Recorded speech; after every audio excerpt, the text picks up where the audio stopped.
Alhamdulillahi Rabbil Alamin, wal aqibatu lil muttaqin, wala udwana illa 'alal zalimin. Asyhadu an la ilaha illallah wahdahu la syarikalah, wa asyhadu anna sayyidana Muhammadan abduhu wa rasuluh. Allahumma salli wa sallim wa barik ala sayyidina Muhammad wa ala alihi wa sahbihi ajma'in. Rabbi shrah li sadri wa yassir li amri wahlul 'uqdatam min lisani yafqahu qawli. Amma ba'du. Muslimin muslimat yang mudah-mudahan dirahmati, diberkati dan juga diridai oleh Allah Subhanahu wa ta'ala, insyaAllah. Alhamdulillah, syukur kepada Allah. Pagi ini kita masih lagi dipanjangkan umur oleh Allah. Diberi kesempatan untuk sama-sama dapat kita hadirkan diri ke dalam program kuliah duha kita pada pagi ini. Dan kita doakan mudah-mudahan kuliah duha kita ini akan dicurahkan rahmat dan berkat oleh Allah. Mudah-mudahan kita dapat ilmu, dapat beramal dan dapat kita didik keluarga kita dengan ilmu agama Allah, insya-Allah. Alhamdulillah wassalatu wassalam ala Rasulillah. Kita akan sambung pada pagi ini muka surat yang ke-17. Kita masih lagi membicarakan tajuk kesempatan untuk bertaubat, untuk memohon keredaan Allah Ta'ala. Abu Darda menyatakan bahawa kematian yang menimpa diri seseorang mukmin tujuannya adalah baik. Kita kadang-kadang kita kata Allah, dia tu kenapalah Allah matikan dia. Jadi ingat bahawa apabila seseorang itu dimatikan oleh Allah, tujuan dia baik. Maknanya ada kebaikan. Betul orang Islam, dia redha dan pasrah. Sebagaimana firman Allah Ta'ala. A'udhu billahi minasyaitanir rajim. Lakinil ladhina attaqaw rabbahum lahum jannatun tajri min tahtihal anharu khalidina fiha nuzulan min 'indillah wa ma 'indallahi khairul lil abrar. Akan tetapi orang-orang yang bertakwa kepada Tuhannya disediakan untuk mereka syurga yang mengalir sungai-sungai di bawahnya. Mereka kekal di dalamnya sebagai tempat tinggal. Itulah anugerah daripada Allah. Dan apa yang ada di sisi Allah adalah lebih baik bagi orang-orang yang berbakti. Sebab tu kita, bila orang mati, kita doakan supaya Allah Ta'ala gantikan isteri atau suami yang lebih baik, keluarga yang lebih baik, kan? Sebab tu Nabi sebut bila masuk saja dalam kubur, kubur itu adalah satu kebun daripada kebun syurga bagi orang-orang yang beriman dan bertakwa. Yang sedihnya keluarga dia tu akan duduk dalam satu kebun syurga. Jadi orang beriman, dia akan dapat kebaikan. Kemudian ayat lain Allah sebut, وَلَا يَحْسَبَنَّ الَّذِينَ كَفَرُوا أَنَّمَا نُمْلِي لَهُمْ خَيْرٌ لِأَنفُسِهِمْ إِنَّمَا نُمْلِي لَهُمْ لِيَزْدَادُوا إِثْمًا وَلَهُمْ عَذَابٌ مُهِينٌ. Dan jangan sekali-kali orang kafir itu menyangka bahawa kami membiarkan mereka hidup lama itu baik bagi mereka. Sesungguhnya kami membiarkan mereka hanyalah agar dosa mereka semakin bertambah di dunia dan mereka mendapat azab yang menghinakan di akhirat kelak. Kadang kita pelik, lagi kafir lagi sihat. Kan kafir makan babi, kita tak makan babi. Selalu orang dulu-dululah, bila orang tanya, kenapa tak boleh makan babi? Dia kata, babi ni ada kuman. Yang rebus pun tak mati, kan? Selalu kita kata. Lalu orang jawab, kalau gitu kafir mati habis makan babi. Kuman rebus tak mati. Kan? Kita tengok apik makan babi banyak sihat wal afiat je. Kan? Lepas tu ada satu orang mu'allah masuk Islam. Dia kata, kalau orang tanya kenapa tak boleh makan babi, tak payahlah cakap sebab kuman rebus tak mati, bakar tak mati. Dia kata jawapan tu sekarang ni orang kafir gelak. Jadi jawapan dia sebab Allah tak bagi. Adalah sebabnya Allah tak bagi ni kan. Kita tak tahu. Bukan sebab mati. Bukan sebab tak sihat. Bukan sebab kuman tak kuman. Tapi sebab Allah yang tak bagi. Bila Allah tak bagi, orang Islam senang je. Kalau Allah tak bagi, kau cakaplah baik macam mana pun dia tetap tak baik. Kan senang. Bila kita kata arak tu, bila minum jadi gini-gini. Yang tahu, yang tak tahu. Orang kafir kata kami minum berapa todik, berapa tung lah. Kan? Kalau kita tengok kungfu Cina, kungfu Shaolin mabuk. Oh, dia lagi mabuk, lagi power. Kan dia kata.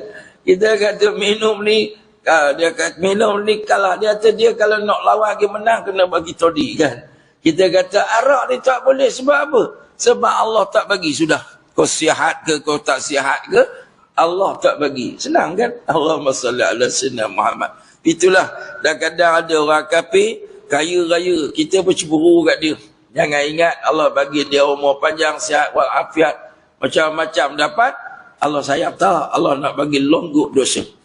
Baik, kemudian dia kata, Hayyan bin Al-Aswad menyatakan bahawa kematian adalah jambatan yang menghubungkan dua orang kekasih. Macam Nabi kita Muhammad SAW, bila malaikat maut datang jumpa dia, malaikat tanya, nak tambah umur ke? Nak tambah umur? Nak tambah. Allah bagi, boleh tambah umur. Ataupun kamu nak kembali kepada Allah Ta'ala. Maka jawab Nabi, ila rafiqil a'la. Aku nak kembali kepada Tuhan yang rafiq ni, bahasa kita rafiq ni, kekasih yang rapat, teman yang rapat, yang maha tinggi. Iaitulah Allah Subhanahu wa Ta'ala. Jadi, kita ni kalau mati, kita nak jumpa dengan Allah Ta'ala yang kita sayang sangat dengan Tuhan kita. Kita nak jumpa dengan Nabi Muhammad yang kita sayang sangat kan. Jadi dengan tok nenek kita yang telah kembali, yang kita sayang, boleh jumpa kan. InsyaAllah sebagai orang yang beriman. Baik itu Sayyidatuna Fatimah. Bila Nabi bagi tahu Nabi akan wafat, dia menangis. Lepas tu Nabi panggil lagi, Nabi cakap bahawa orang pertama dari kalangan Ahlul Bait yang akan mati lepas Nabi wafat, engkau. Nabi cakap gitu, dia senyum balik. Sayyidina Ali tengok daripada jauh, dia heran. Apa saat tadi nangis? Lepas tu gelak balik. Dia pun tanya isteri dia Fatimah. Fatimah, kenapa tadi nangis? Kenapa tak nangis? Ayah cakap, dia dah dekat nak mati. Nak wafat dah. Ada tanda dia. Habis tu, kenapa kau gelak juga? Gelak sebab ayah cakap, orang pertama akan mati dari kalangan Ahlul Bait, ialah dia. Oh, kalau kita bapak nak mati, doktor cakap, bapak ni ada kanser, nak mati dah tahap 4. Nangis anak, nangis. Lepas tu, yang kau jangan bimbang. Doktor kata kanser ni turun. Kan? Lepas ni kau lah pula mati ikut ayah. Agak-agak anak marah. Anak kata ayah nak mati, matilah. Jangan babitkan saya. Kan? Kita lah kan. Allahu Akbar. Tapi Fatimah seronok. Sebab dia kata boleh jumpa dengan Nabi SAW sebab. Baik, kemudian boleh kalau kita maukan kematian kerana bimbang murtad. Na'udzubillah kan. Murtad ni. Na'udzubillah. Jadi Allah cerita kisah Nabi Yusuf dan kisah Maryam dalam firman-Nya. A'udzu billahi minasyaitonir rajim. Rabbi qad ataitani minal mulki wa 'allamtani min ta'wilil ahadits. Fatiras samawati wal ardh. Anta waliyyi fid dunya wal akhirah. tawaffani musliman wa alhiqni bis salihin. Ya Allah, ya Tuhanku, sesungguhnya kamu telah menganugerahkan kepadaku sebahagian daripada kerajaan dan telah mengajarkan kepada aku sebahagian daripada ilmu takwil atau takbir mimpi. Ya Allah, Engkaulah pencipta langit dan bumi. Kaulah pelindung aku di dunia dan di akhirat. Wafatkanlah aku dalam keadaan Islam dan gabungkanlah aku dengan orang-orang yang soleh. Daripada keterangan tadi, ulama istinbat, kalau sekiranya takut mati ni, takut lepas ni jadi apa-apalah, kawan dengan orang yang pelik-pelik kan, dunia huru-hara, ya Allah kalau macam ni baiklah aku mati, takut aku terpengaruh dengan orang-orang yang murtad dan sebagainya. Jadi kemudian Allah sebut فَأَجَاءَهَا الْمَخَاضُ إِلَى جِذْعِ النَّخْلَةِ قَالَتْ يَا لَيْتَنِي مِتُّ قَبْلَ هَذَا وَكُنْتُ نَسْيًا مَنْسِيًّا. Ini surah Maryam, cerita doa mak Nabi Isa, iaitu Maryam. Maryam ni Allah uji dia dengan tiba-tiba mengandung, dimasukkan roh dalam rahim dia. Dia ni orang yang salihah, duduk dalam masjid, siap masjid. Pak saudara dia Nabi Zakaria, dia ni mak dia bernazar, kalau aku dapat anak, aku akan jadikan anak aku ni khadam kepada Masjidil Aqsa, khadam Baitul Maqdis. Tiba-tiba dapat anak perempuan. Jadi mak dia kata, walaupun dapat anak perempuan, aku nak suruh juga khidmat dengan Baitul Maqdis ni. Jadi dibuatlah satu bilik sebelah Masjid Al-Aqsa ni, untuk dia duduk. Dia duduk situ. Kan? Jadi dia pergi bersihkan Masjid Al-Aqsa ni apa semualah. Sebab tu ibu-ibu kalau datang awal boleh ambil penyapu, boleh bersihkan, tak ada masalah. Ini dibuat oleh Maryam. Kan? Maryam dia duduk kat masjid. Dia duduk mondok sebelah tu. Dia tak balik rumah dia. Dia duduk sebelah tu, dibuat biar bilik untuk dia. Jadi imam di situ Nabi Zakaria. Ya, Nabi Zakaria. Pak cik dia lah. Kan? Tapi mak dia nazar, duduk itu. Dia nak suruh anak dia ni khidmat kepada Masjidil Aqsa.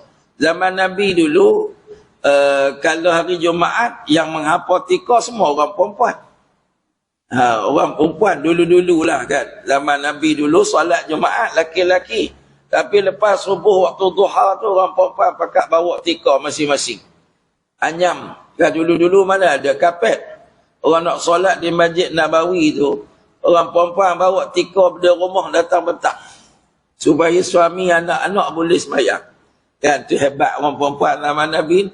Pakat bawa menyapu masing-masing, sapu keliling masjid apa semua. Orang laki-laki datang pukul 10 tu dah clear dah, orang perempuan dah siap lah kan. Itu zaman Nabi pernah berlaku kan. Orang perempuan datang siapkan masjid untuk orang laki-laki solat. Lepas tu tak timbul isu orang perempuan tak lagi masjid. Jumaat dia tak lagi lah sebab masjid tu tak muat. Kan? Jadi orang perempuan semayang di rumah. Tapi dia pergi awal. Dia pergi siapkan masjid apa semua. Pernah berlaku zaman Nabi SAW. Jadi cerita Maryam ni, bila dah Allah Ta'ala takdirkan dia mengandung, dia rasa malu lah. Dia orang salihah. Jadi, bila rasa sakit nak melahirkan anak, maka dia keluar daripada bilik dia, dia pergi sana di pokok tamar. Maryam kata, alangkah baiknya kalau aku mati sebelum daripada ni. Supaya dia kata tak jadi sesuatu yang macam ni. Sebab dia rasa, ni, beranak ni kan. Beranak ni, nak cerita macam mana ke orang? Dan aku akan dilupakan sebelum kalau berlakulah aku mati awal. Orang tak cerita dah masalah ni. Dia minta pada Allah. Sebab takut berlaku fitnah. Sebab itulah bila beranak saja Nabi Isa tu Allah takdir boleh bangun terus. Keluar je dia bangun berdiri. Terkejut mak dia. Dia kata, mak, wahuzi ilaiki bijiz'in nakhlah. Mak cuba goyang ni, pokok ni. Tandan apa kurma ni, mak goyang, mak makan. Lepas tu orang perempuan kalau lepas bersalin, elok dia makan rotab. Tusaqit alaiki rutaban jadiyah, supaya buah rotab tu gugur, mau ambil makan. Kan saya duduk di Mesir dulu, ada satu doktor, dia kaji ayat ni, dia doktor ni, dia pakar pemakanan. Dia kata kenapa Nabi Isa bila bangun saja keluar tu dia tanpa bidan ni, dia beranak muda kan, dia keluar dia bangun, dia kata kat mak dia, nombor satu, mak ambil rotab ni, goyang makan. Kenapa makan rotab? Orang perempuan kalau bersalin makan apa nombor satu? Kita duk sibuk makan durian, makan durian pula. Makan apa orang perempuan makan apa? Saya lama dah, anak bongsu dah jana, tak apa ingat. Biasanya suami-suami bila ni dia kelar kabut, dia fikir nak bagi makan apa, vitamin kan, dia nak bagi makan apa, haruan kan, ikan haruan, macam-macam lah kan.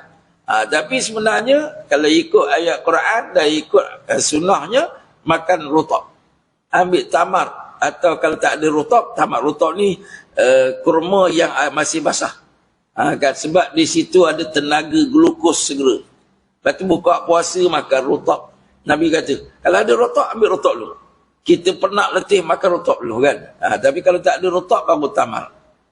Tamar ni sebab dia dah dikeringkan. Kalau rotab ni dia basah lagi kan, kita makan rotab. Sebab dia manis segera yang diserap oleh tubuh. Orang beranak ni kan hilang tenaga kan. Dia glukos yang diserap segera. Lepas tu Nabi Isa kata, mak lepas ni bila orang tanya, mak jangan jawab, mak cakap, mak puasa, mak buat isyarat. Suruh tanya saya. Tunjuk pada Nabi Isa, biar Nabi Isa jawab. Orang tanya ni anak siapa, ni apa cerita, tunjuk kat saya. Mak buat isyarat bahawa mak puasa. Puasa tak boleh cakap. Lan ukallimal yauma insiya. Hari ni aku puasa cakap, aku takkan cakap ke siapa. Sebab tu ada puasa cakap. Ya. Orang perempuan puasa dia, puasa cakap penting. Kan. Banyak orang perempuan ni dia tak boleh puasa cakap. Kan. Cakap tak berhenti-henti. Kan. Kalau boleh puasa cakap bagus. Itu Maryam kata kan. Puasa cakap. Kadang-kadang dia duduk kat dapur tu, dia ulah isu pinggan tu sehari. Bukan bini saya, bini orang lain lah. Kadang-kadang pinggan apa ni? Tadi dah basuh, ada lagi. Kadang-kadang suami isteri je. Terasalah suami. Sebab tu ramai suami tak suka makan kat rumah. Sebab dia ungkit tentang cawan dan pinggannya. Dia pergi kat kedai mamak, tak ada mamak ungkit. Betul tak? Ada mamak kata, pinggan siapa ni? Tadi suruh makan, dah makan pula, tak ada. Betul tak? Kadang-kadang ada suami dia tak nak makan kat rumah. Ibu-ibu cek balik. Dalam senarai cakap. Ingat. Kalau orang perempuan boleh puasa cakap, bagus kan. Dia kurang dosa kan. Allahu Akbar. Ini cerita Maryam. Kemudian diriwayatkan bahawa Abu Hurairah radhiyallahu anhu, dia kata bahawa Rasulullah sallallahu alaihi wasallam bersabda, la taqumu as-sa'ah hatta yamurra ar-rajul bi qabri ar-rajul fayaqul ya laitani kuntu makanak. Kiamat tidak akan berlaku sehingga orang lalu di kubur orang lain berkata, alangkah baiknya jika aku menempati tempat kamu. Alangkah baiknya kalau aku pun mati duduk di kubur ni kan. Maknanya baik mati daripada aku hidup. Kan tu dekat kiamat tu. Jadi Allahumma salli ala sayyidina Muhammad, kita tengok huraian. Dia kata tidak ada pertentangan antara keterangan tersebut dengan ayat yang telah kami sampaikan sebelum ni. Sebelum ni kita dah cerita Nabi larang kita cita-cita nak mati kan. Baik aku matilah, biarlah mak mati kan. Itu kita dah hurai dah kan. Yang penting kita disuruh sabar kan. Allahumma salli ala sayyidina Muhammad. Jadi macam mana cerita yang ni? Kata Abu Qatadah, dia memberi keterangan mengenai ayat tersebut. Dia kata tak ada satu orang pun yang maukan kematian. Logik akal, tak ada orang nak mati. Dia kata baik orang biasa maupun Nabi. Kan? Kecuali dalam kisah ni Nabi Yusuf. Sebab Nabi Yusuf ni, dia nak mati sebab apa? Dia nak minta nak bertemu dengan Allah. Dia rindu sangat-sangat nak jumpa dengan Allah. Nabi Yusuf ni pelik. Dia orang paling handsome dalam dunia. Dia orang ni, kita kalau tengok orang handsome, takat tengok je. Handsome kan, terbeliak mata je. Nabi Yusuf kalau dia lalu, orang kenuri, perempuan tengah mengumpat, diam. Makcik bawang tu potong bawang, potong jari. Kan? Makcik bawang kan mengumpat sambil-sambil popek kan. Boleh terdiam dan potong bawang terus jalan, terpotong jari. Itu disebut dalam Quran. Makna lawa tu tak tahu nak cerita kan. Makcik-makcik pernah sambil duduk mengumpat tu apa, terpotong jari, ada? Ada. Tak kan? Tak pernah. Tapi ni cerita hebatnya Nabi Allah Yusuf alaihissalam. Kemudian dia dapat nikmat jadi menteri. Rasul dah menjadi menteri. Dan dia ini mentadbir keuangan negeri Mesir. Dikatakan dia dua jawatan. Satu menteri ekonomi dan satu lagi menteri pertanian. Portfolio dia lah. Dia menjaga pertanian bawah dia. Sebab tu Nabi Yusuf ni dapat nikmat yang amat besar. Karunia yang melimpah. Tapi dia rindu kepada Allah. Tawaffani musliman. Ada setengah ulama tafsir kata bahawa ini bukan doa minta mati segera, tapi doa minta mati dalam iman. Dia tak ada bercanggah pun kan. Tawaffani musliman. Ya Allah, matikan aku sebagai seorang Islam, sebab bahaya orang jadi pangkat besar ni. Orang banyak nikmat ni takut dia tenggelam dalam glamour. Saya ingat dulu, Allahumma salli ala sayyidina Muhammad, siapa cucu Tok Kenali tu, yang jadi artis tu, yang apa nama? Bob Lokman. Bob Lokman kan. Bob Lokman forum dengan saya. Forum duk bersembang dengan dia. Dia kata, Ustaz, saya bimbang kok saya mati dalam glamour ni tak sempat taubat, tak sempat patah balik. Sebab tu saya nekat. Kan. Dia bersembang dengan dia lepas forum makan tu. Dia kata, Ustaz, saya paling risau sebab duduk dalam alam glamour nak keluar susah. Dia kata kalau Ustaz nak terai alam tu, Ustaz terai. Kalau duduk dalam alam glamour ni susah Ustaz. Kan? Kita mengejar lensa kamera apa semua tengah glamour ni. Kan? Kita risau ni. Takut-takut nak jaga syarak pun susah kan. Dan sebagainya. Jadi Alhamdulillah dia kata, Ustaz, saya belum terlambat. Saya belum terlambat. Belum saya mati, saya boleh berundur daripada alam glamour ni. Alhamdulillah kan. Cerita Bob Lokman. Ini tuan-tuan, ibu-ibu dan kakak-kakak yang dirahmati oleh Allah, kadang-kadang kita duduk dalam nikmat melimpah ruah. Ramai orang terbabas. Duduk dalam istana, tak datang masjid dia. Kereta besar suami bagi kan. Tapi saya pujilah banyak muslimat-muslimat kita ni, Alhamdulillah. Saya tengok kat pondok di Kampung Kuantan pun, kadang-kadang kereta dahsyat-dahsyat, tapi dia orang tak tenggelam dalam nikmat. Alhamdulillah kan. Datang mengaji. Banyak muslimat-muslimat ni tengok latar belakang. Saya pun tak kenal depan saya ni. Kan? Yang hebat-hebat semua. Dalam bank ada 8 juta seorang. Tapi relax je, low profile kan. Allahu Akbar kan. Kadang-kadang dia tak tenggelam. Alhamdulillah. Ada semua orang tenggelam. Kan? Kadang-kadang suami dia bukan kaya serah mana pun. Bini belagak bukan main lagi. Sombong kan. Dia mati dalam kesombongan. Allahu Akbar. Na'udzubillah. Betul lah. Doa daripada Nabi Yusuf alaihissalam, ya Allah, ya walaupun aku rasul, aku orang paling handsome, aku ni nikmat banyak, ya Allah matikan aku sebagai orang Islam dan hubungkanlah aku dengan orang-orang yang, gabungkanlah aku dengan orang-orang yang soleh. Jadi ayat tersebut menceritakan bahawa Nabi Yusuf amat ingin sekali berjumpa dengan Tuhannya. Dia tak nak kematian, tapi dia nak dimatikan dalam keadaan berada dalam Islam.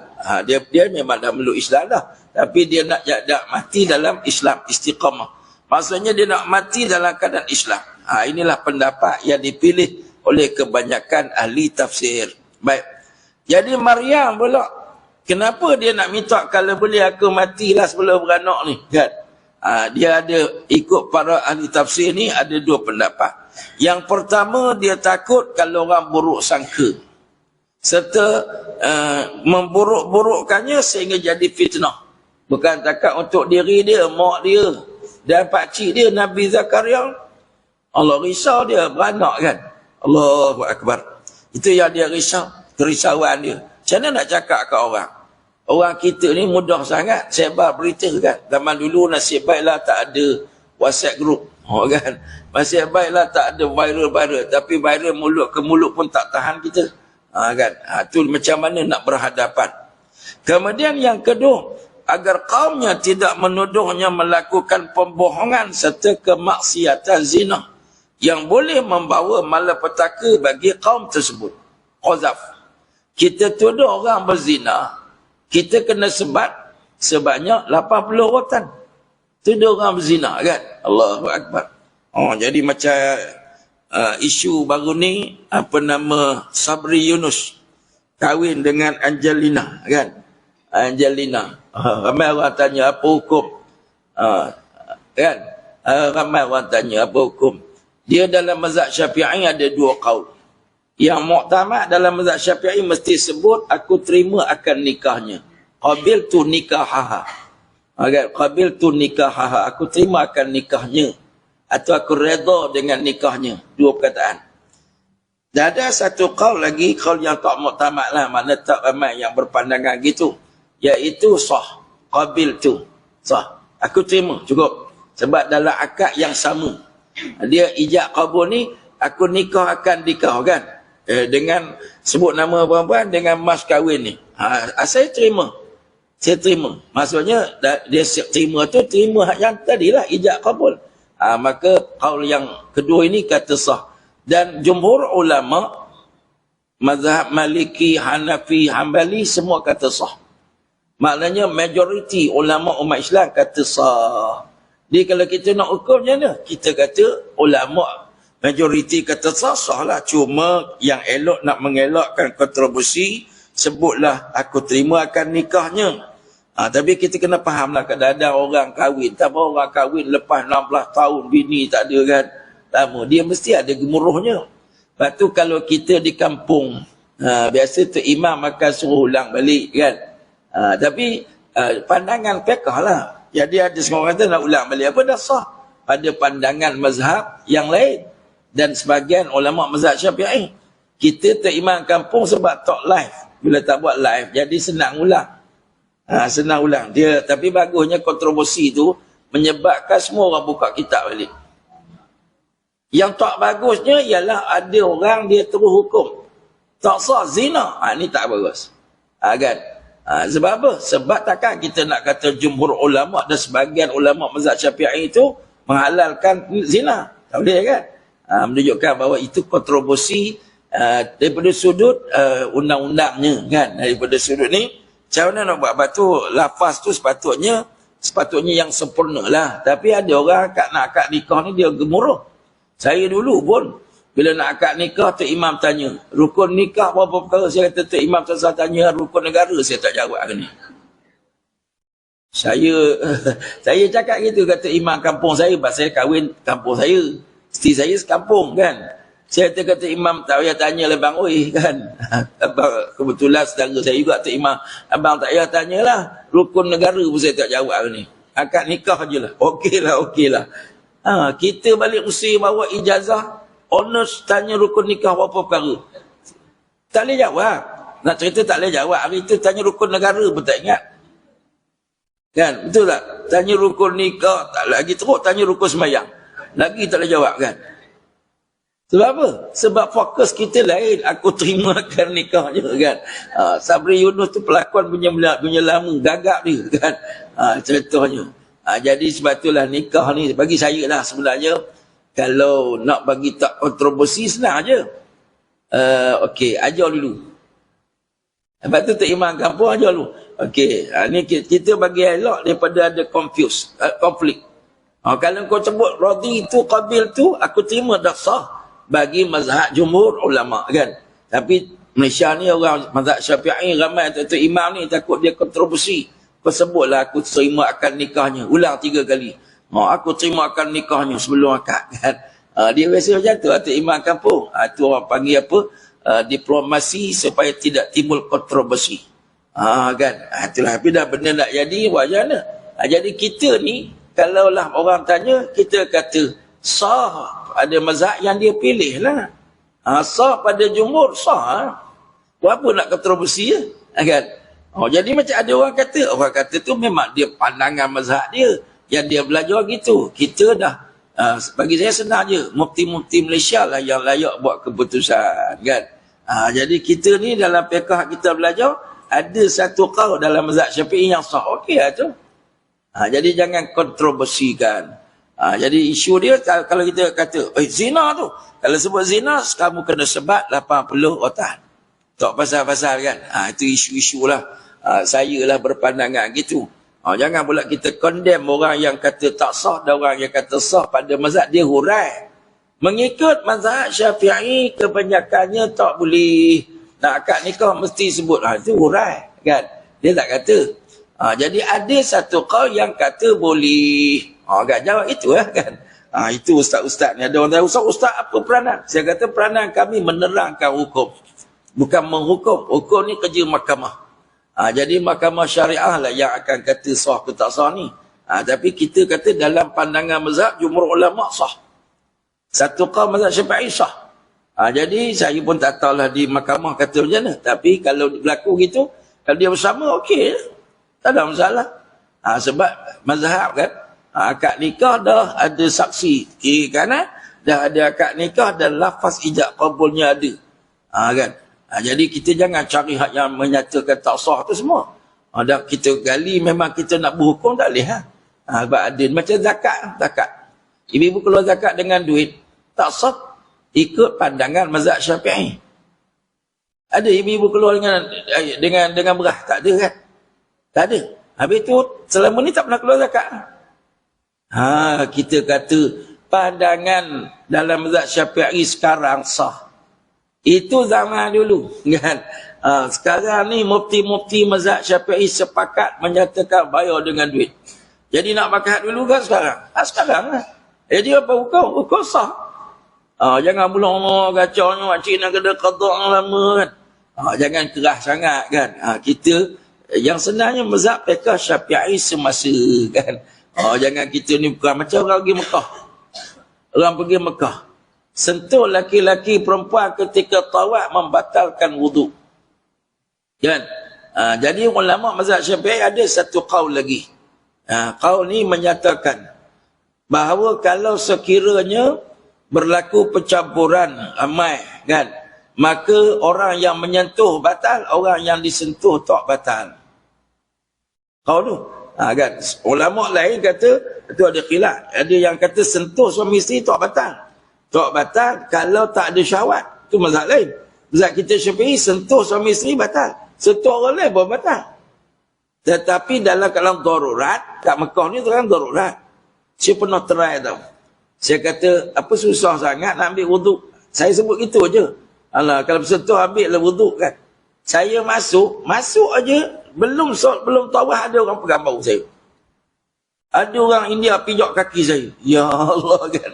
Saya pun try ambil wuduk sekali. Senang je ni. Payah wuduk sebelah je.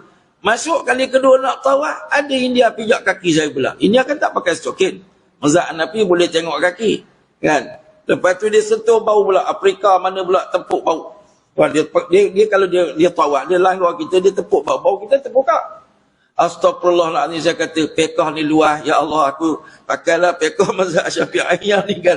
Di situ. Sampai saya balik hotel, tak ada orang sentuh. Kan? Kita jangan main kerah je kan. Fiqh ni luas. Fiqh tu rahmat. Ikhtilafu ummati rahmatun. Khilaf yang berlaku dalam fiqh ni rahmat bagi umat kan. Habis kita jangan pula bagi kita rasa kita mujtahid. Kita pun buat khilaf kita sendiri. Jadi khilaf ni kita ikut ulama juga yang berijtihad kan. Sebab kita bukan qualified untuk mengistimbatkan hukum. Tak layak takat balik Mesir, balik Jordan tu, lepas tu balik nak buka mazhab sendiri, tak layak. Sebab apa? Ilmu alat tak cukup, macam budak-budak lah. Ibu senang je fiqh ni. Iaitu budak-budak baru lulus IKM kan. Dia pun balik rumah. Mak dia kata tolong baiki Rolls Royce nak sebut pun susah. Yang mak punya tu, engkau pergi tu ada masalah enjin tu kan. Kita bagi. Anak baru lulus apa IKM tu, Institut Kemahiran Mahra kan. Tah dia bagi enjin buruk lama mana lah kan. Kita pun bagi kat dia. Kau tolong tengok kejap ni. Kata. Dia pun buka. Lalas sekali mak saya pasang balik skru lebih 18. Sebab dia tu bukan ahli. Dia kena pergi kerja kat bengkel dulu. Kan? Duduk dalam kemahiran barulah kan. Saya nak cerita saya baiki kereta ni. Saya jumpa banyak macam dah pomen-pomen. Saya pernah satu hari saya fikir. Bodohnya aku ni. Pasal ikut komen, ingat komen always know everything. Kan? Saya balik Kedah, isu dia, kata answer lama tu tak boleh masuk gear. Jadi berat. Gear 4 je kan. Saya pergilah satu komen orang kita dekat rumah ni. Dia orang kata komen dia pandai. Dia pun, dia kata ustaz, ini kena buat turun enjin ni. Saya pun tak tahu. Saya pun butuh kayu kat kereta ni. Buat turun enjin, ni masalah kena overhaul. Saya pun kata okey lah. Buat turun lah. Kita pun tak tahu kan. Padahal tak boleh masuk gear. Apa kaitan dengan enjin ni? Saya pun dah buat turun apa semua. Saya pun dah tu nak balik Selangor pergi ambil kereta. Esok balik sama je. Tak boleh masuk gear. Gear lambat. 4 dia duduk jalan slow. Saya kata Allah Akbar, apa hal pula ni? Habis dah 1,000 lebih kan overhaul. Sampai sini, saya pergilah komen yang saya biasa kat sini. Dia kata ini ustaz, dia kata isu dia punya elektronik ni, kan, dia tak tukar gear tu. Ustaz pergi kedai tu. Kedai apa? Kedai yang buat bila jenis engineering ni kan. Saya pergi kat dia, tinggal kejap, lepas sekolah saya pergi ambil. Dia kata RM30. Tukar kabel tu kan ada penyambung, RM30. Saya kata Allah, aku habis dah 1,000 lebih kat Kedah kan. Allahu Akbar. Kalau bukan ahlinya kan tu kan. Ibarat tikus membaiki labu. Nanya. Komen sini heran. Ayah, lu turun enjin answer. Answer ni susah mau losak enjin dia. Oi, kan. Komen ni heran tu. Saya tak pernah dengar answer macam you dia kena turun enjin. Apa pasal lah kan. Heran dia. Tak pernah dengar. Astagfirullahalazim. Macam tu, pekah pun sama kan. Kalau kita ni tak ada keahlian, kita tak ada ngaji lama, tak ada alat cukup, jangan. Lepas tu ikutlah ulama. Fas'alu ahla dzikri in kuntum la ta'lamun. Hendaklah kamu tanya ulama-ulama yang muktabar kalau kamu tak tahu. Baik. Jadi Allah Ta'ala berfirman mengenai pembohongan yang menimpa Sayyidatuna Aisyah. Kisah Aisyah dalam kisah hadisul ifki. Maknanya dia kena fitnah. Sayyidatuna Aisyah ni kena fitnah. Orang munafik buat cerita. Allah sebut, A'udzu billahi minasyaitonir rajim. Innal ladzina ja'u bil ifki usbatum minkum la tahsabuhu syarran lakum bal huwa khairul lakum likulli imri'in minhum maktasaba minal ism walladhi tawalla kibrahu minhum lahu 'adzabun 'azim. Surah An-Nur ayat 11. Sesungguhnya orang yang membawa berita bohong itu adalah daripada golongan kamu juga, bukan orang lain, saudara-saudara juga. Yang bawa berita bohong tu orang Madinah juga, orang mengaku Islam juga. Tapi itulah, janganlah kamu mengira berita itu buruk bagi kamu, bahkan itu baik bagi kamu. Setiap orang dari mereka akan mendapat balasan dari dosa yang dilakukannya.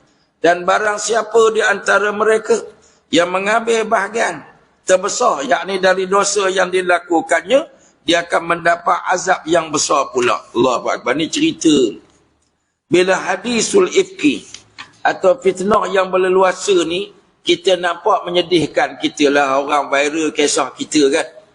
Tapi nak cerita viral kisah kita ni, ingat bahawa setiap pahala dia akan dikembali kepada kita.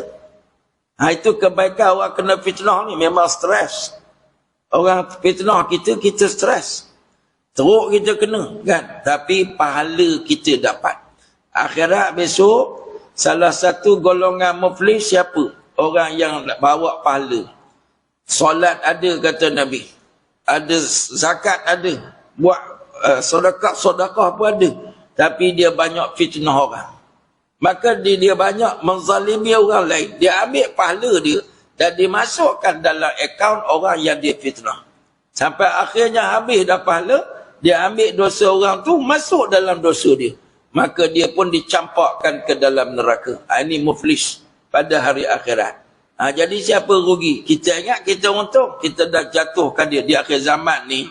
Dia bentuk pembunuhan karakter kan. Dia orang assassin ni lain macam sekarang ni kan.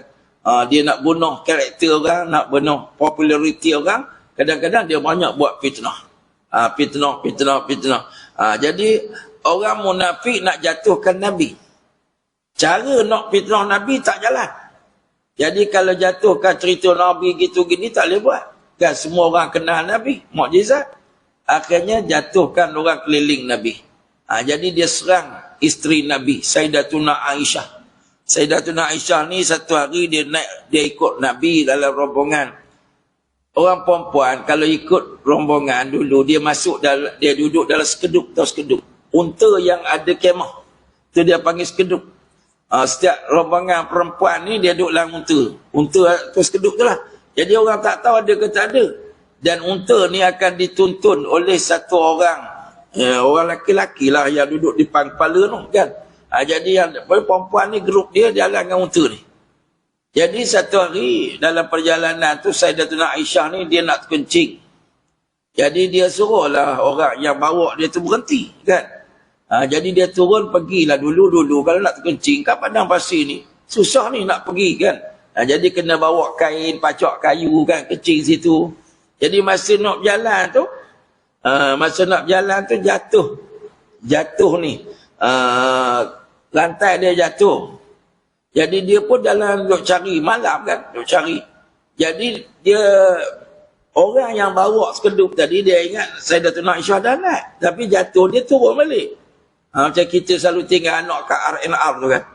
Kan jadi gitu. Turun pergi kencing, ayah start kereta balik kan. Jatuh kisah ni R&R. Saya pernah tinggal kawan dulu dekat sebelum Bentung tu. Turun kencing lah. Kan ada kawan turun kencing, saya ngantuk di situ. Driver pun duduk relax kan. Buka pintu kan. Turun. Saya dalam ngantuk lah, saya pun tak perasan. Tiba-tiba siapa tepuk kereta kot sana. Yang driver tersentak dia pun jalan. Dia ingat orang ni masuk. Rupa orang lain kan. Jadi sampai tengah ni sampai kawan tu telefon, apa tinggal aku kan. Patut balik. Tu kisah orang laki-laki kami 4 orang kan. Semua cikgu-cikgu belaka kan. Boleh tinggal kawan kami punya gelak ish. Kan. Cikgu-cikgu boleh tinggal. Ini kisah ni Sayyidatuna Aisyah, dia orang tu ingat masuk dah sekeduk. Jadi dia turun. Bila turun cari tak jumpa orang ni jalan. Bila jalan ni Sayyidatuna Aisyah duk leka cari manalah rantai aku jatuh tadi. Tiba-tiba dah rombongan dah habis. Tinggal dia seorang. Nabi ni setiap kali berjalan dia akan tinggal satu grup perinjau belakang. Orang belakang tu dia akan pastikan semua barang semua apa. Tinggal seorang pula kan ni. Yang grup yang peninjau tempat tu dah bergerak, tinggal dia seorang halas. Dia tengok-tengoklah. Ada orang perempuan tengok-tengok. Sayyidatuna Aisyah, dia pun suruh nak Sayyidatuna Aisyah naik unta dia tarik. Jadi unta dia unta laki-laki, tak adalah sekeduk. Bila dia bawa balik tu, itu viral lah. Tengok Aisyah ni sengaja ni tunggu ni power dia, dia buat cerita. Orang krik cerita ni dahsyat. Isteri Nabi dia buat cerita. Allahu Akbar kan. Sampai jadi berita tu menggusarkanlah. Jadi reka cerita sampai Allahumma salli ala sayyidina Muhammad, berita bohong ni tulang ya, sampai Allah Taala sebut إذ تلقونه بألسنتكم وتقولون بأفواهكم ما ليس لكم به علم وتحسبونه هينا وهو عند الله عظيم. Ingatlah ketika kamu menerima berita bohong itu dari mulut ke mulut, dan kamu katakan dengan mulut kamu apa yang tidak kamu ketahui. Biasa kita komen. Komen tu yang menambah tu. Mulut benda tak tahu pun. Dan kamu menganggapnya benda remeh. Alah, benda. Yelah ada orang cerita betul lah. Kita anggap benda tu remeh. Padahal dosa. Padahal itu di sisi Allah adalah persoalan azim ni, maksud dosa yang besar. Fitnah dosa yang besar. Membunuh orang. Jadi akhir ceritanya sampai bila dah berita tu Nabi buat keputusan, dia suruh Aisyah ni tunggu dapat jawapan daripada Allah. Aisyah susah hatilah bermunajat dia kan. Sampai akhirnya turunlah ayat Quran yang menceritakan ni hadisul ifki ni. turun ayat Quran yang membebaskan tuduhan ini. Allah Ta'ala cerita ini, ifkun azim, buhtanun azim. Kan? Ini adalah pembohongan yang besar. Isteri Nabi ni kadang-kadang dia sembang-sembang. Dia madu-madu ni dia sembang. Dia sama-samalah sama dia sembang. Aku ni Nabi sayang tau. Kan madu sama madu, bermegah dengan madu. Aku ni kelebihan aku gini-gini. Kan? Jadi Zainab kata, aku ni adalah orang yang dinikahi oleh Nabi dengan perintah Allah. Sembang madu-madu ni. Ibu-ibu kalau dah bermadu jangan gaduh-gaduh. Sembang kelebihan masing-masing. Kan? Supaya tak jadi gaduh. Sembang madu-madu ni. Hafsah sembang dengan Aisyah, sembang dengan ni gaduh sembang. Lalu Aisyah kata apa pula? Aku ni adalah orang yang difitnah dan dibebaskan oleh ayat Allah Ta'ala. Kan? Itu cerita dia lah. Allahumma salli ala sayyidina Muhammad. Jadi masih terdapat perbezaan pendapat mengenai Maryam. Adakah Maryam ni siddiqah atau manusia pilihan Allah Ta'ala? Pilihan ni maksud dia wali lah. Dia wali perempuan. Jadi dia termasuk dalam siddiqah ke? Siddiqah ni maknanya seorang yang sangat membenarkan. Ataupun dia adalah manusia pilihan Allah Ta'ala, wali.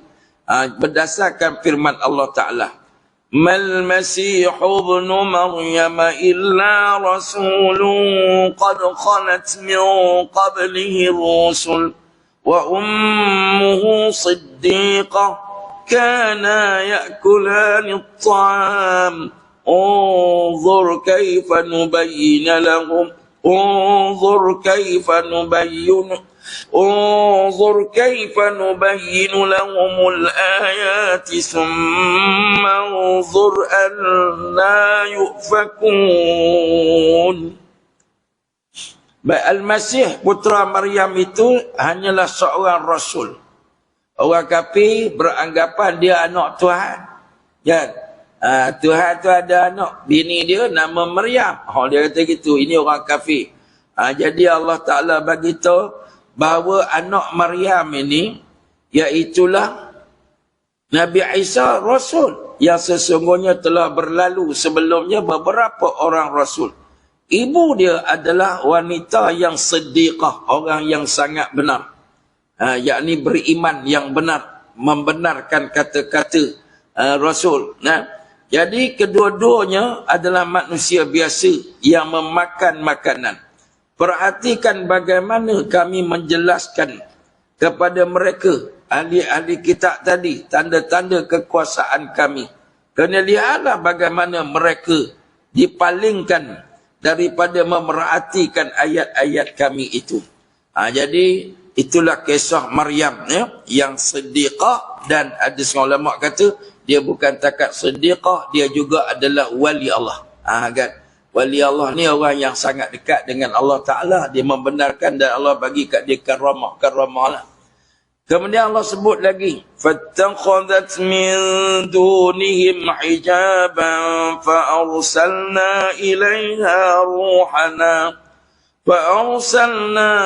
إليها روحنا فتمثل لها بشرا سويا. Maka dia mengadakan tabir yang melindunginya daripada mereka. Lalu kami utuskan roh kami kepadanya.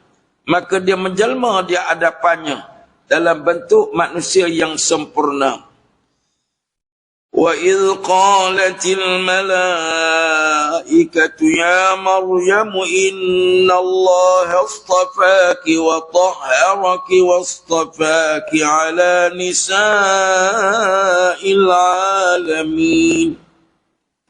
Dan ingatlah ketika malaikat Jibril alaihissalam berkata, "Ai Maryam, sesungguhnya Allah telah memilih kamu, menyucikan kamu dan melebihkan kamu atas segala wanita di dunia."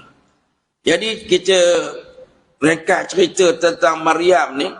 Dia duduk dalam hijab. Hijab ni makna tempat tertutup. Di masjid tu dia duduk satu tempat tertutup, ada bilik dia lah. Tiba-tiba dalam satu hari datang malaikat Jibril, terkejut dia datang. bertemu dengan dia kan. Jadi cerita dia malaikat Jibril ni jumpa dengan Maryam walaupun tempat tu tertutup. Kan, jadi terkejut Maryam ni. Jadi Jibril kata kat dia, wahai Maryam, Allah dah pilih kamu. Innallaha astafaki. Orang yang dipilih oleh Allah Ta'ala. Sesungguhnya Allah pilih kamu, menyucikan kamu dan melebihkan kamu atas segala manusia di dalam dunia. Lepas tu Nabi sebut wanita yang paling mulia dalam dunia ni, nombor satu ialah Maryam, Khadijah dan juga Asiyah. Ya, 3 orang wanita yang terkemuka pilihan Allah Ta'ala. Yang hebat. Lepas tu ikon wanita ni. Ibu-ibu tirulah macam Khadijah. Tirulah macam Maryam. Tirulah macam Asiyah. Masing-masing ada latar belakang yang berbeza. Contohnya Khadijah. Dia orang korporat paling kaya di kota Mekah. Dia memilih. Dia minang Nabi Muhammad sallallahu alaihi wasallam. Jadi orang perempuan minang laki-laki boleh. Kalau orang laki-laki tu ada kelebihan. Kan? Pergi hantar wakil, saya kenal dengan awak. Kan? Jadi zaman Nabi pun ada orang perempuan yang menawarkan diri nak jadi isteri pada Nabi. Tapi Nabi tolaklah bawa kan. Ramai orang nak kahwin dengan Nabi. Tapi Nabi ni hidup dalam kemiskinan. Dia cara hidup dia. Kan? Nabi kata cukup buat Nabi kahwin ni bukan semata-mata nak kahwin. Ada sebab-sebab dia kan. Jadi Khadijah ni, dia menawarkan diri, dia hantar wakil untuk pergi minang Nabi dan Nabi terima. Dan dia telah menginfakkan harta dia untuk perjuangan Nabi. Nabi gunakan duit dia apa semua ni untuk bebaskan hamba. Beli makanan untuk hamba ni, untuk orang yang masuk Islam yang miskin-miskin ni, dia ambil daripada antaranya harta Khadijah. Khadijah support perjuangan Nabi. Batu penting orang kaya ni support perjuangan agama ni. Dia tak boleh orang miskin je, tenaga semua tak jadi. Bila tenaga berimpun bakat nak makan, siapa nak support? Kan? Lepas tu Islam ni kena ada gabungan orang macam Saidina Umar yang gagah perkasa. Orang yang macam Ali yang pintar, petah berkata-kata. Orang seperti Osman Ibn Affan dan Abu Bakar yang banyak harta. Kan? Jadi kena ada gabungan-gabungan ni. Barulah insya-Allah Islam tu menjulang kan. Kita kadang-kadang kita jawatan kuasa masjid, kita bubuh ustaz semua. Tak jadi. Kan? Tak boleh. Kan? Kita pilih. Oh yang ni kemahiran apa? Bahagi ya. Islam ni bukanlah untuk ustaz saja. Semua orang Islam kena tolong Islam. Kan? Allahumma salli ala sayyidina Muhammad. Jadi dia kata dia, dan ingatlah ketika malaikat Jibril kata, hai Maryam, sesungguhnya Allah telah memilih kamu, menyucikan kamu dan melebihkan kamu atas segala wanita di dalam dunia. Jadi dia pun diuji dengan ujian berat. Dalam hidup ni ujian macam-macam. Jadi apa ujian dia? Fitnah dan pembohongan yang menimpa dirinya. Oleh yang demikian, berdasarkan perkara ini, serta penafsiran yang telah kami paparkan tadi, maka mahukan kematian pada hakikatnya tidak dilarang. Jika ada tujuan gitu, berat sangat dia tanggung, dia kata kalau gitu baiklah aku mati daripada menanggung ujian macam ni. Malah kalau kena musibah, cobaan, fitnah dahsyat, boleh minta mati. Ya Allah, aku tak sanggup berdepan dengan tomaha masyarakat ni. Bagilah aku mati kan. Lepas tu dalam hadis yang kita baca sebelum ni, kita minta mati kalau mati tu lebih baik. Kalau sekiranya ada orang doa pada orang yang dia tak kenal, ada juga. Ya, dia tengok orang tu sakit kan. Ya Allah, matikanlah ia, andai kata kematiannya mengamankan dunia. Oh kan ada. Kan. Kita pula mintakan dia mati kan. Ya Allah, dia ni sakit, jangan kau sembuhkan dia. Kalau sekiranya sembuh dia menyebabkan dia jadi jahat, pula ada doa kan. Itu soalan dia. Kita pula tolong doa kan. Allahu Akbar. Allahumma salli ala sayyidina Muhammad. Dalam hadis dinyatakan bahawa mahukan kematian hanya dibenarkan jika seseorang itu ditimpa musibah seperti bimbang menjadi murtad. Orang yang kena seksa zaman Nabi dulu kan, dipaksa murtad, dia minta kalau boleh matilah daripada aku murtad. Itu boleh. Dan memang orang tersebut tidak lagi dapat melaksanakan ajaran agamanya dengan baik. Dia duduk tempat orang yang macam-macam muka maksiat, takut ni, oh dia takut sampai dia minta, ya Allah mati kalau aku dalam Islam, aku tak sangguplah duduk tempat yang muka maksiat ni. Oleh yang demikian, bukan musibah yang menimpa anggota tubuh atau musibah seperti hilang harta benda, ya Allah motor aku hilang biar aku mati nanti bini marah, tu tak boleh kan. Yang ni bab agama dia kata, sebagaimana dijelaskan dalam dua hadis tadi, dalam doa hadis yang berikut. Jadi tuan-tuan, tengok ibu-ibu, kakak-kakak sekalian, tengok dalam hadis Nabi kata, Allahumma inni as'aluka fi'lal khairat wa tarkal munkarat wa hubbal masakin wa idza aradta bi'ibadika fitnatan faqbidni ilaika ghaira maftun. Ini dalam hadis Nabi SAW, riwayat Imam Malik dan Tirmizi. Ya Allah, sesungguhnya aku minta kepadamu kekuatan untuk melakukan kebajikan. Ini minta selalu pada Allah. Supaya kita ni semangat nak datang mengaji, nak mengajar, nak tolong orang. Benda baik ni semangat. Dan kita nak semayang pun rasa tak kuat kan. Nak datang masjid pun Allah letihnya. Kadang-kadang kita ni, bila nak benda biasa, nak makan, sanggup pergi jauh-jauh, ada kawan-kawan. Oh, dia kata, jom kita pergi makan patin Pahang. Kuliah muslimat tak datang. Makan patin, jom, enggak jauh-jauh. Semangat makan dia tinggi. Ada satu orang sahabat saya pun pelik dia ni. Kalau cerita buat makan ni, dia tahu belaka. Hari tu dia kata nak pergi KL. Buat apa KL? Ada kedai makan ni sedap nasi Arab. Astaghfirullahalazim. Kau pergi sampai KL. Dia tu sedap. Nak sedap mana tak kan? Tapi semangat dia memandu daripada Pulau Selangor melawan jam tu. Saya KL kuliah, saya di KL saya berhenti lah. Stop lah kan. Berhenti sebab apa? Petang nak lepas daripada Gombak ni, nak pergi sana kan. Allahu Akbar. Padahal pergi kuliah tu benda baik. Tapi daripada pergi sana, baik dari segi Kuala Selangor, tak jauh sangat kan. Allah rasa dah, terasa. Dia nak pergi makan, mengharungi berapa jam? Kadang-kadang sejam setengah. Kadang 2 jam semata-mata nak makan. Semangat. Dosa ke Ustaz? Taklah berdosa. Tapi kekuatan untuk makan tu kuat sangat. Kan? Nak datang masjid tak kuat. Ni kita minta pada Allah kekuatan kita untuk buat benda baik. Nak balik kampung mengharungi 15 jam sebab apa? Nak tengok mak bapak. Itu kuat lah. Itu betul lah tu kan. Ni cuti je orang Kelantan 15 jam. 15 jam kan duduk dalam jam. Sebab apa? Rindu ibu dan ayah. Betul lah tu kan. Sebab silaturrahim. Lagi meninggalkan kemungkaran. Kekuatan nak tinggal benda mungkar. Wahubbal masakin, dan cinta kepada orang fakir dan miskin. Susahnya ibu-ibu, ada kawan kita orang miskin, kita nak singgah rumah dia pun, tengok rumah dia masih rumah buruk ni. Patutnya kita ni sayang, singgah ke rumah dia, sebab dia miskin, bawa buah tangan. Patutnya orang miskin ni kadang-kadang hebat dari kita, dia sudah memberi. Saya ada satu orang saudara lah, mak saya dulu cari jejak kasih ni, saudara-saudara kan. Dia kata, Jo aku, dia kata adalah pakcik-pakcik yang pupu dia lah duduk sebelah seberang Perak kan. Kampung sekian-sekian, jom pergi cari. Saya pun pergi lah, pergi cari, bawa mak jalan. Miskin, duduk buat bendang tu, miskin, orang miskin. Dia punya berbesar hati, kita sampai tu, belakang rumah dia ada pokok stul. Orang kedua panggil stul lah, pokok stul kan. Dia kata, Ustaz boleh khabar pokok? Saya kata boleh. Saya tolong naik ke pokok ni. Saya pun panjat pokok tu ambil. Lagi Ustaz, saya ingat dia nak jual buah stul tu. Saya pun ambil. Lagi Ustaz, satu dia ambil guni gula tu, separuh tu. Lagi Ustaz, saya kata buat cukup, pakcik nak jual mana? Dia kata tak, saya nak bagi kat Ustaz. Allahu Akbar. Dia suruh saya ambil tu, saya nak bagi kat Ustaz. Allahu Akbar. Kita pergi rumah dia beli roti sikit je. Singgah kedai beli roti kan. Kan, itu aja biskut itulah bagi kat rumah dia.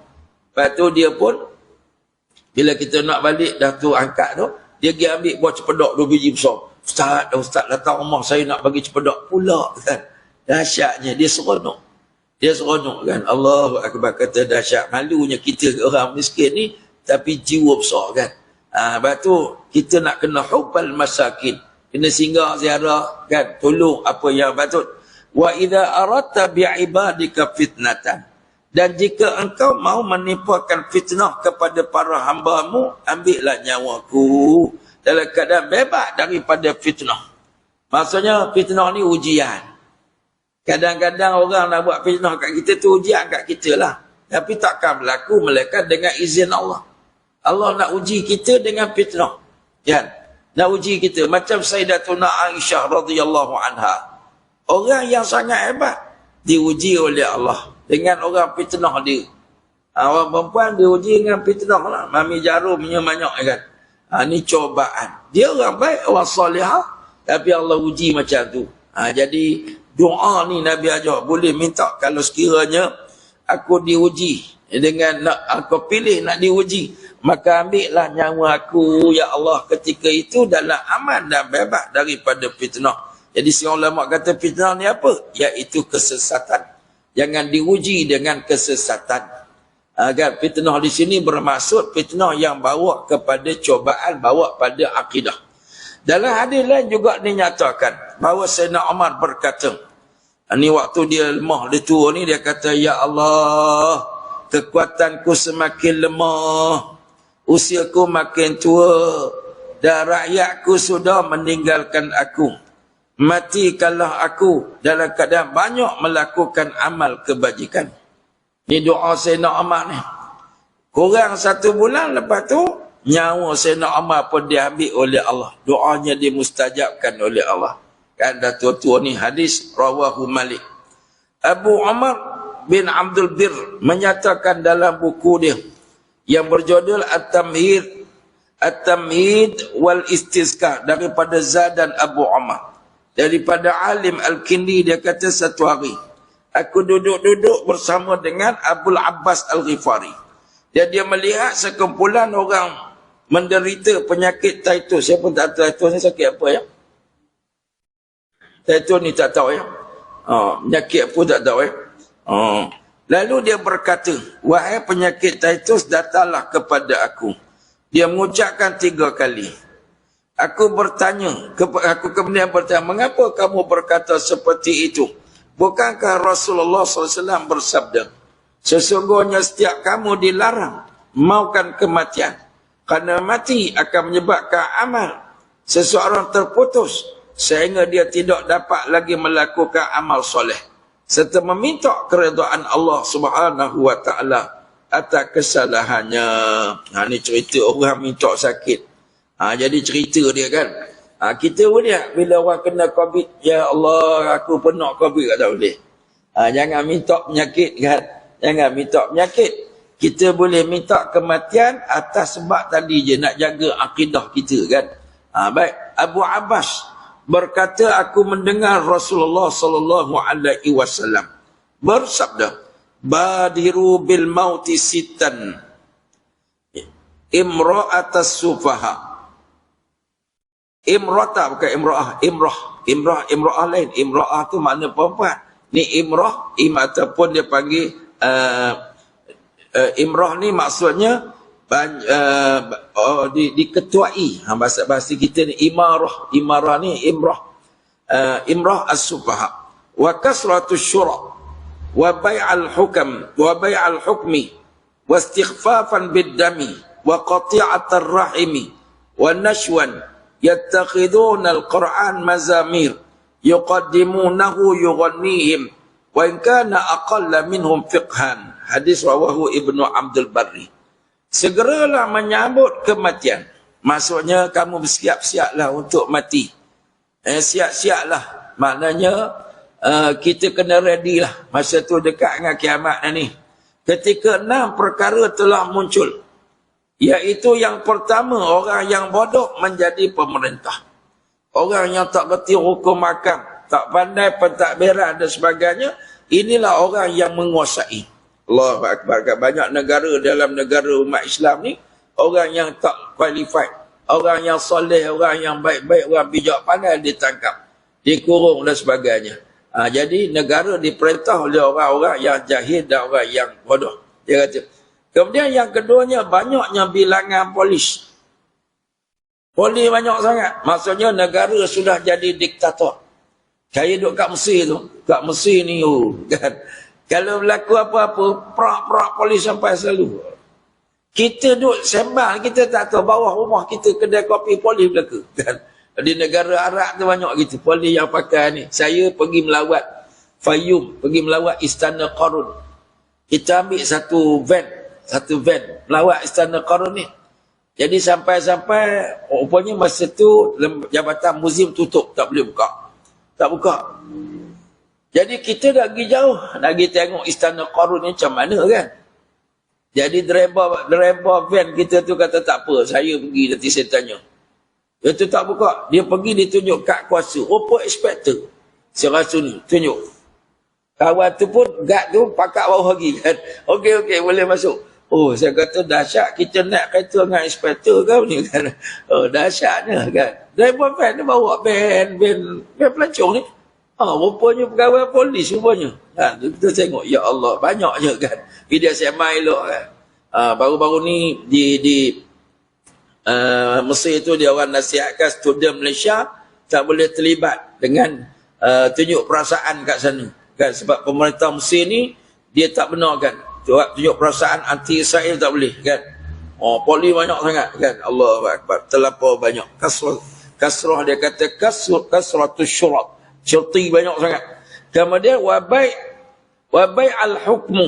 Wabai al-hukmi. Maksudnya dan dia kata hukum boleh dijual beli. Hakim boleh beli, saksi boleh beli. Kemudian apa pendakwa raya boleh beli. Dia boleh tarik balik begitu ginilah. Allahu Akbar. Jadi dia kata maksudnya lagi wastighfafan biddam, dan dia kata istighfaf biddam ni maknanya nyawa sudah tak berharga. Kan apa maksud? Ringan, darah sudah ringan. Maksud ikhtiar remeh, meremehkan darah. Maknanya nak bunuh orang, tak bunuh orang jadi biasa je. Negara kita ni ambil kira ada lagi lah. Tapi baru ni saya terkejut. Rupanya ada Mossad di kalangan orang Melayu. Dah ada di Malaysia. Kita ingat Mossad Israel datang bunuh orang Palestin ni. Rupanya Mossad tu orang Malaysia. Kan saya baca tadi. Lalu ada perempuan. Dia buat agensi kawalan swasta ni. Rupanya ejen Mossad suami isteri. Dan bawah dia ramai lagi yang sekarang ditangkap oleh Bukit Aman. Yang dapat tangkap tu pun sebab dia orang salah sasaran. Orang yang patut dia tembak tu orang lain kan. Dia tangkap orang lain. Di kawan yang satu tu dia report polis dapat dengan detail dapat tangkap kan. Satu grup Mossad. Dahsyat kan. Bunuh orang biasa yang Mossad ni kan. Kalau kat Palestin dia bom hospital, dia bom gitu buat ni. Dia train orang dia macam tu lah. Bayaran gaji 100,000 je setahun. Dibayar oleh Mossad ni. Untuk ejen-ejen ni. Dahsyat. Astagfirullahalazim. Orang Melayu. Tapi menjadi ejen Mossad kan. Astagfirullahalazim. Kemudian lagi. Wa qati'atar rahimi. Hubungan silaturrahim terputus. Kadang-kadang kita ni. Kita pun dah jadi dah. Adik-beradik tak pergi rumah adik-beradik lama mana lah. Setahun sekali nak jumpa pun tak boleh. Balik kampung tak semua balik. Betul tak Allahu Akbar. Adik-beradik kadang-kadang saya sendiri pun ada adik-beradik yang kita tak pergi lama rumah dia. Padahal kita boleh pergi melancong, kita boleh pergi ni kan. Ada adik-beradik Allahu Akbar. Dan setengah adik-beradik ni dia rasa orang kata apa, rasa malu nak jumpa kan sebab dia miskin. Dia rasa terpulau dan sebagainya. Kita ni tak jaga silaturahim lah di akhir zaman ni. Kadang-kadang jumpa adik-beradik pun buat kenuri besar-besar, adik-beradik tak boleh datang. Orang lain yang datang menung. Sembang pun tak kan. Anak-anak main gadget tak kenal pakcik-makcik dan sebagainya. Saya kagum dengan satu imam di Kuala Selangor ni, Ustaz Bukhari. Ustaz Bukhari ni dia guru anak saya lah di Samtak dulu. Dia buat satu benda yang saya rasa cemburu sangat. Susah nak buat. Dia sebulan sekali anak dia mesti balik semua. Anak dia mana-mana balik. Buat apa? Dia kata balik, anak menantu dia kena gilir bagi tazkirah dia semayang jemaah sama-sama buat makan-makan. Lepas tu lepas maghrib ni, baca Yasin sama-sama kan, buat tahlil untuk arwah ni makan. Lepas tu seorang anak gila lah bagi tazkirah. Bulan ni anak ni, bulan ni anak ni gila lah. Kan? Dia kata hari tu buat maulid Nabi, cuti maulid Nabi. Dia kata semua anak boleh balik. Kan? Anak pakak balik, kami buat perarakan dalam keliling rumah. Rumah dia tu besar kan. Dia kata kami pusing selawat ramai-ramai. Pusing. Cucu 20 orang dia tu. Meriah dia tu kan. Lepas tu sembelih kambing ke makan. Dia buat. Dan dia kata Alhamdulillah. Dia kata dia buat rumah dia, kadang dia buat rumah mak dia di Meru kan. Dia buat adik-beradik kumpul. Yang tak boleh itu pun jarang sangatlah. Biasanya yang tak boleh itu pun kadang-kadang tak dapat tiap-tiap bulan, 2 bulan sekali dia mesti balik kan. Sampai sekarang. Susah nak buat. Saya pergi dulu rumah Syekh Ahmad Abdul Qadir Mandele. Dulu masa kami kat Mekah tu, anak dia datang cari adik-beradik kat hotel tu. Jadi bawa kami pergi. Bulan saya ni dengan sebelah Pak Mentua dia tu adalah hubungan kan. Jadi pergilah rumah dia. Saya dengan Syekh Ahmad meninggal dah. Syekh Ahmad ni dia mengajar di Masjidil Haram. Dia kata dia ni, dia kata tiap-tiap bulan dia akan pastikan semua anak dia balik. Buat kenuri. Malam tu dia buat kenuri. Dia panggil jiran-jiran yang keliling tu, orang Patani, orang Indonesia, orang Kedah yang asal situ, duduk situ, ramai-ramai pakat datang kan. Dapatlah berkenalan ni, asal orang Kedah ni, asal orang Patani, apa semua, yang jiran-jiran masyarakat asal orang Tanah Melayu duduk situ. Dia buat kenuri kan. Dia pastikan anak-anak dia hanya riak balik apa semua. Anak-anak dia, saya tak kenal dah cakap Arab belakang kan. Anak dia tak cakap Melayu, buat kerja kecil bila Saudi kan. Dia cakap Melayu pasal dia selalu balik ni. Sebelum dia meninggal tu dia selalu balik kan. Dia kalau balik dia pergilah setara rapat dia akan pergi ziarah. Ini yang susah kita nak buat, tapi kita kena usaha nak buat. Nabi kata apa? Wa qati'atar rahim, akan berlaku orang putus silaturrahim. Wa nashwan yattakhidunal Quran. Kemudian Quran hanyalah untuk dipertontonkan dan disenandungkan. Akhir zaman ni orang baca Quran tak suka tengok makna dah. Orang baca Quran bukan tadabbur. Dia sedap dengar je. Sekarang ni orang baca Quran dengan berlagu tu pun saya rasa tak ramai nak dengar dah. Tapi saya tengok satu budaya yang bagus tapi ada tak bagus. Saya tengok di negara lain lah, Bangladesh apa semua kan. Dia dah mula Quran ni dibaca oleh qari dia, dan orang ramai tu jadi macam istria, melompat-lompat. Dia jadi macam konsert pula kan. Dia tak tadabbur. Baru ni di peringkat antarabangsa, kita panggil juru acara tegur penonton. Minta penonton tolong diam ketika qari membaca. Dia nak tiru. Orang Melayu suka tiru. Allah, Allah, Allah. Dia lompat kan. Dia syok. Itu geng-geng ni. Dia seronok lah. Lepas tu lawan gelak gitu gini. Dia kata minta penonton-penonton tenang. Mentadabut dan menghayati kan. Kadang-kadang orang kita ni dia seronok sangat kan. Jadi Quran disenandungkan saja dan tak dibaca. Dan tidak ditadabur, tak diamat dan tidak dihayati. Ini masalah dia. Salah ke baca Quran Ustaz dengan disenandungkan dengan lagu? Tak salah. Nabi suruh baca. Nabi kata zayyinul Qur'ana bi aswatikum. Hiaskanlah Quran itu dengan suara kamu. Laisa minna man lam yataghanna bil Quran. Nabi kata bukan dari golongan kami orang baca Quran tak sedap, tak berlagu. Guru saya Ustaz Abdul Rahman, dia orang Kelantan. Satu hari dia kata ada orang datang, dia orang faham hadis ni. Kalau orang faham hadis ni tak belajar, dia faham salah. Dia datang ni sebab Nabi kata ni Quran dibaca dengan jadi senandung, mazamin isrunah kan. Ustaz Abdul Rahman ni qari negeri Kelantan kan. Dia mengajar kami dulu masa kursus-kursus dia lah. Kan. Dia datang komplain. Dia kata Ustaz baca Quran ni tak ikut Nabi. Ada lagu, Nabi larang. Lagu ni. Kan. Tapi Ustaz ni bijak. Dia kata gitu. Dia kata apa pun teringin nak mengaji Quran, cara hak Nabi baca. Boleh tuan ajar saya. Tuan ajar saya Quran cara Nabi baca. Kan. Baca. Baca lagu saya tadi Bayati Usani Sabar Nahawan Rasikah ni tak ikut Nabi. Okey, sila tuan baca Quran tapi tak ada lagu. Kan. Kawan tu pun ingat dia dah membida'ahkan Ustaz ni, dia dah menang gitu. Dia pun kelip-kelip. Sila tuan baca, saya nak ikut bacaan ikut Nabi. Yang tak ada lagu. Kawan ni pula lah dia baca lah. Dia pun baca. Ni. Dia confident pula tu macam tu Nabi baca kan. Tapi Ustaz Rahman ni dia cerita kami pun gelak lah. Saya pun kata tuan baca ni ada lagu sebenarnya ni. Ada orang baca Quran tak apa lagu. Mesti ada lagu kan. Dia kata tuan baca ada lagu ni. Ada lagu juga ke? Ada lagu ada. Tapi kalau istilah ahli taranum lagu hak paling tak sedap. Kan. Nabi baca Quran ada lagu. Tapi Nabi tak susul lah. Mesti lagu Bayati Husaini. Sahabat Nabi kata bila kami dengar Nabi baca, tak ada orang lebih sedap lagunya daripada Nabi. Ma ahsanas saut kan.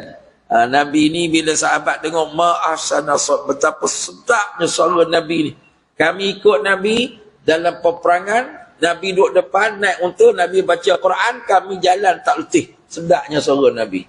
Tapi Nabi ni ulama kata taklah, dia kata Bayati dulu, Husaini pula apa semua. Ini ulama kemudian dia susun kan supaya mudah belajar. Jadi dia susun kaedah nak baca bagi sedap kan. Jadi orang dulu dia tak sudah ikut je lah. Macam Imam Mekah baca tu ada lagu? Ada. Imam Mekah baca ada lagu. Kan? Imam baca yang Mahir Mu'aikili ada lagu. Banyak Imam Mekah tu semua ada lagu. Kan? Cuma dia tak susun pada satu lagu yang tertentu. Harakat tak terikat lah dengan taranum yang kita dah buat di Malaysia ni kan. Tapi lagu lah. Allahumma salli ala sayyidina Muhammad. Tapi yang Nabi larang ni kat mana? Iaitu dia buat Quran ni jadi serunai. Dia buat lagu tu untuk menunjuk-tunjuk. Ya, ada seorang dia ulang tu. Bila orang tepuk, dia pun. Kita tengok dia macam seronok, dia buat lain. Kan itu yang tak bolehnya. Dia baca Quran sedap disuruh. Tapi jangan dia baca tu untuk riak. Yugannihim, dia kata yuqaddimunahu, dia baca, dia angkat turun naik, yugannihim, disenandung, dinyanyikan. Wa inna kana, dia kata wa in kana aqalla minhum fiqha, iaitu dia kata ramai orang mengaku faham Quran sekalipun pengetahuan tentang Quran amat sedikit. Saya makin risau sekarang ni mazhab netizen. Bahaya. Dia ni, kita ikut Quran. Netizen ni dia ulah macam dia mufti. Kan? Allahu Akbar. Ini adalah isu perkahwinan tu pun sama juga. Kan? Tadi saya duduk dengar nak sampai radio apa Zayan ni. Kan? Mawi apa semua duduk ulah. Sabri Yunus apa semua duduk sembang ni kan. Metod apa semua kaedah. Dia orang bila sembang ni, orang artis, orang juru hebat, dia bukan ada ilmu sangat. Risau apa yang dia cakap tu menjadi satu panduan kan. Dia ikut kepahaman. Jagalah, ada orang yang baca Quran pun kadang-kadang tak pandai hukum. Jadi kurang penghayatan. Yang tu. Akhir zaman ni orang nosdak je. Satu peringatan. Baik, sikit lagi kita masuk mengingati dan menyediakan diri menghadapi kematian. Kata Nabi SAW, aksiru zikra hadimil ladzat, yakni al-maut. Perbanyakkan mengingati sesuatu yang dapat merenggut kenikmatan dunia, iaitulah kematian. Hadis riwayat Ibnu Majah, Tirmizi dan juga daripada An-Nasa'i daripada Abi Hurairah radhiyallahu anhu. Benda yang boleh ingat kita nak mati ni, kita perbanyakkanlah ingat. Macam mana kita ziarah kubur? Kita cek doktor kata makcik ni ada kolesterol tinggi, makcik ni jantung nak sumbat. Tu ingat mati belaka tu. Kan? Jadi bila doktor kata analisis saya, makcik ni ada tu ada ni, maknanya itu signal. Dan kita ni lemah, badan lesu kan. Itu tanda-tanda kita sudah tua. Tua tu ingat mati lah. Baru kita prepare. Kemudian Nabi kata, aksiru min zikri hadimil ladzah. Qulna ya Rasulullah wa ma hadimul ladzat? Qala al-maut. Perbanyakkan mengingati pemusnah kenikmatan dunia. Kami pun bertanya, apakah pemusnah kenikmatan dunia itu ya Rasulullah? Jawab Nabi, kematian. Rawahu Abu Nuaim Al-Hafiz. Bila kita mati, rumah besar tinggal, tu nikmat dunia. Bila kita mati, kereta besar tinggal. Ada tak orang sini dia ada Mercedes Alphard, bila dia mati dia naik Alphard pergi kubur? Pernah jumpa? Dia naik van jenazah je kan. Itulah kita ingat seluruh nikmat jadi hilang. Nak mati pun nikmat hilang dah. Masuk hospital KPG Glen Eagle. Pernah tengok tak orang sakit situ yang datuk-datuk Tun Tan Sri apa semua, dia punya air masuk dalam tangan tu Coca-Cola masuk. Atau apa-apa lah Milo. Boleh tengok. Ini pun tak nak pergi hospital tengok orang sakit tu. Air dia sama dengan orang miskin kan. Air tu air apa tu? Dia masuk tu. Glukos je kan. Itulah air orang nak mati. Dia tak boleh makan bila. Allahu Akbar. Jadi lazat kan duduk situ. Lazat air tu tak ada rasa apa dah kan. Allahu Akbar. Jadi akan membinasakan kelazatan dunia. Seronok tu tak ada lah. Diriwayatkan daripada Umar. Dia berkata, ketika aku sedang duduk bersama dengan Rasulullah sallallahu alaihi wasallam, tiba-tiba datang seorang pemuda Ansar memberi salam kepada Rasulullah sallallahu alaihi wasallam dan bertanya, wahai Rasulullah, orang mukmin manakah yang bagaimana yang paling mulia? Jawab Nabi SAW, orang yang paling baik akhlaknya. Ini akhlak perangai. Kita nak hidupkan sunnah ni, perangai bagi elok. Akhlak dengan suami, akhlak dengan isteri, akhlak dengan anak-anak, dengan kawan, ibu, bapa dan sebagainya, kena cek balik. Orang mukmin paling baik, perangai paling elok. Kan? Allahu Akbar. Kemudian dia tanya lagi, orang mukmin mana yang paling beruntung ataupun cerdas otak dia? Jawab Nabi SAW, orang yang paling banyak mengingati kematian dan mempunyai bekalan yang banyak untuk menghadapi kematian. Orang yang paling banyak bekal ibu, balik rumah sembanglah dengan suami, abang. Bekal banyak tak nak balik akhirat ni. Kita buat postmortem ibu-ibu ya. Try nak buat postmortem. Hasibu anfusakum qabla an tuhasabu. Hisablah diri kamu sebelum kamu dihisab. Allahu Akbar. Solat sunat pun sikit. Baca Quran pun sikit. Barulah kita rasa nak bersedekah kan. Barulah kita rasa nak ngaji. Baru rasa nak tolong orang. Sekarang ni masalah kita rasa banyak. Aku ni kuliah muslimat lama mana dah. Aku yang rajin ngaji sekali. Akulah yang paling kerap pergi umrah kan. Kita rasa hebat. Lepas tu ulama-ulama dulu, lepas mayang tahajud pun dia kata apa? Ilahi lastu lil firdausi ahla. Ya Allah, aku ni tak layak lagi nak masuk syurga-Mu. Tak layak lagi. Kan? Ada ustaz muda-muda dia condemn. Dia kata ulama-ulama ni kata tak nak masuk syurga. Orang tak faham bahasa susah. Bukan makna tak nak masuk syurga, tak layak lagi untuk masuk syurga. Tu maksud dia. Kita kena rasa gitu tu. Tapi ya Allah, aku tak mampu berdepan dengan murka-Mu, seksa-Mu. Ya Allah, ampun dosa aku. Bawa air mata berlenang kan. Aku ni, jangan kata, ya Allah saya dah qualified ni. Dah layak ni. Mana ada orang Islam cakap gitu kan. Aku rasa kurang, pahala aku kurang, ibadat aku.